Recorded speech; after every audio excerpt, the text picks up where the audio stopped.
नमस्कार दोस्तों, आपका स्वागत है आपके अपने चैनल बी बालिश में। लास्ट वीडियो में हमने डिस्कस किया था about some basic terms, right? और इसके बाद हमने डिफ्यूजन इन गैसेस की बात कर ली थी। आज हम बात करेंगे ऑस्मोसिस की। Osmosis is diffusion of water.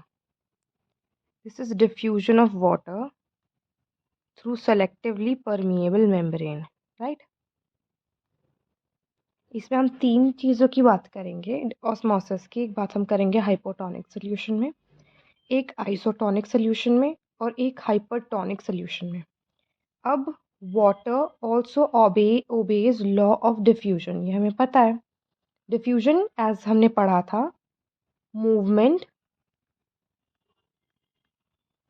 From higher concentration to lower concentration, right? A movement of water molecules through selectively permeable membrane is called osmosis. जो मूवमेंट होती है वाटर मॉलिक्यूल्स की सेलेक्टिवली परमिएबल मेम्ब्रेन के through, उसे हम osmosis कहते हैं। और ये मूवमेंट कैसी होगी? Diffusion, that is from higher concentration to lower concentration. अब जैसे अगर हम बात करें नंबर 1 केस में, फर्स्ट केस हम ले रहे हैं हाइपोटोनिक सोल्यूशन का। तो हाइपोटोनिक सोल्यूशन में जो आउटर मीडियम की अगर हम बात करें, दिस इज हाइपोटोनिक सोल्यूशन, ये हाइपोटोनिक सोल्यूशन है। अब अगर इसमें हम बात करें आउटर मीडियम में, आप देखोगे इधर जो सॉल्यूट है वो 4 है, और इसके ये जो हमने सेल लिया है, इस सेल के अंदर 1 2 3 4 5 6 7 8 9 10 10 सॉल्यूट पार्टिकल्स सेल के अंदर हैं और बाहर सेल के 4 हैं, राइट? अब हम बोल सकते हैं कि जो आउटर मीडियम है उसमें जो वाटर का कंसंट्रेशन है वो कैसा है? हाई, क्योंकि सॉल्यूट का कंसंट्रेशन कैसा है? सॉल्यूट का कंसंट्रेशन लो है। इस वजह से वाटर का कंसंट्रेशन आउटर मीडियम में ज़्यादा है। सो ऑब्वियस सी बात है, क्योंकि हम यहाँ पे डिफ्यूजन की बात कर रहे हैं, वाटर कहाँ से कहाँ मूव करेगा? From higher concentration to lower concentration, because water concentration in cell कम है और आउटर मीडियम यानी सेल के बाहर वाटर की कंसंट्रेशन ज़्यादा है। इसी वजह से वाटर मूव फ्रॉम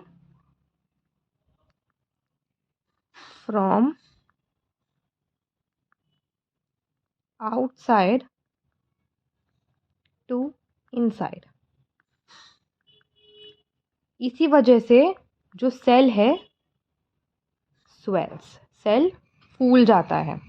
याद कैसे? जैसे हाइपोटोनिक है, हाइपो में हिप्पो आता है, तो हिप्पो मतलब जो सेल है वो हिप्पो जैसा हो जाता है। सेल हिप्पो जैसा कब होगा? जब सेल के अंदर पानी घुसेगा। और पानी क्यों घुसेगा? क्योंकि बाहर पानी की कंसंट्रेशन ज़्यादा है और सेल के अंदर पानी की कंसंट्रेशन कम है। Next one is number 2, isotonic solution. Isotonic solution की अगर हम बात करें तो इसमें जो वाटर का कंसंट्रेशन है बाहर और सेल के अंदर वो सेम है। सॉल्यूट का कंसंट्रेशन भी इस वजह से सेम है, जैसे कि बाहर 1 2 3 4 5 6 7 है और अंदर भी 1 2 3 4 5 6 7 है। तो सॉल्यूट का कंसंट्रेशन भी सेम है, इसी वजह से पानी का कंसंट्रेशन भी सेम है। और हम बोल सकते हैं कि water concentration same outside solution में भी सेम है। आउटर मीडियम में water concentration is same both outside and inside. अब एक चीज़ और, जब हम बात कर रहे थे यहाँ पे हमने एक चीज़ सेलेक्टिवली परमिएबल मेम्ब्रेन अंडरलाइन किया। हमने कहा movement of water molecules through selectively permeable membrane हम ऑस्मोसिस कहते हैं।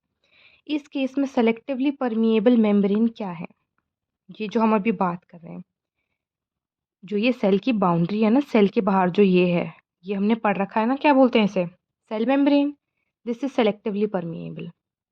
तो यही हमारा यहाँ पे सेलेक्टिवली परमिएबल मेम्ब्रेन होने का काम भी निभा रही है। अब क्योंकि नंबर 2 वाले केस में आउटर मीडियम में और अंदर सेल के अंदर दोनों जगह जो वाटर का कंसंट्रेशन है वो सेम है, इस वजह से amount of water going outside is same as water coming inside. जितना पानी बाहर जा रहा है उतना ही पानी अंदर आ रहा है। इसी वजह से जो सेल का साइज है वो सेम रहेगा। Cell size remain same. Last third वाला हम बात करेंगे हाइपरटोनिक सोल्यूशन की।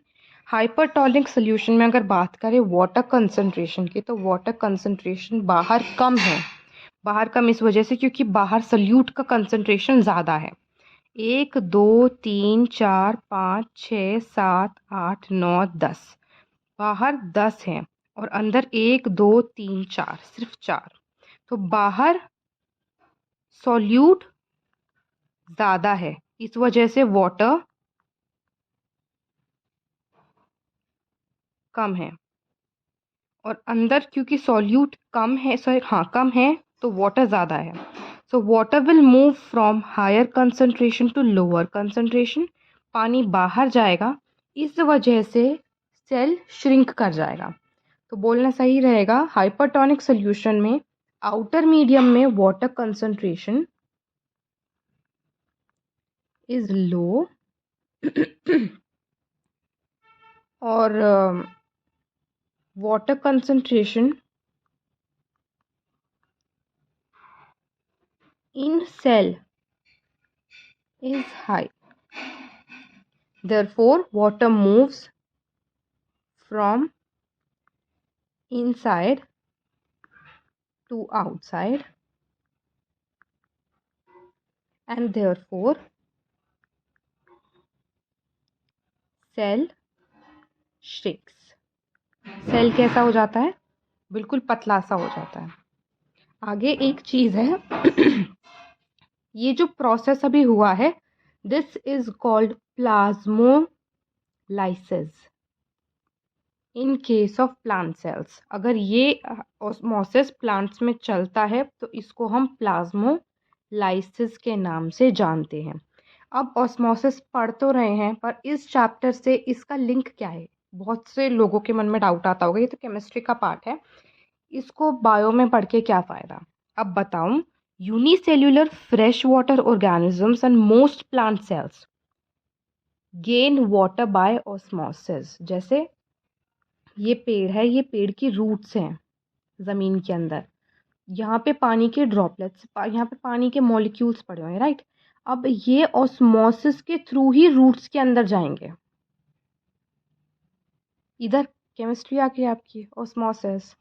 और ऐसे ही जो फ्रेश वाटर ऑर्गेनिजम्स होते हैं वो भी अपने अंदर पानी एब्जॉर्ब ऐसे ही इसी प्रोसेस से करते हैं, absorption of water by roots. अच्छा, ये हो गया। Unicellular fresh water organisms and most plant cells gain water by osmosis. बाकी हम नेक्स्ट वीडियो में डिस्कस करेंगे।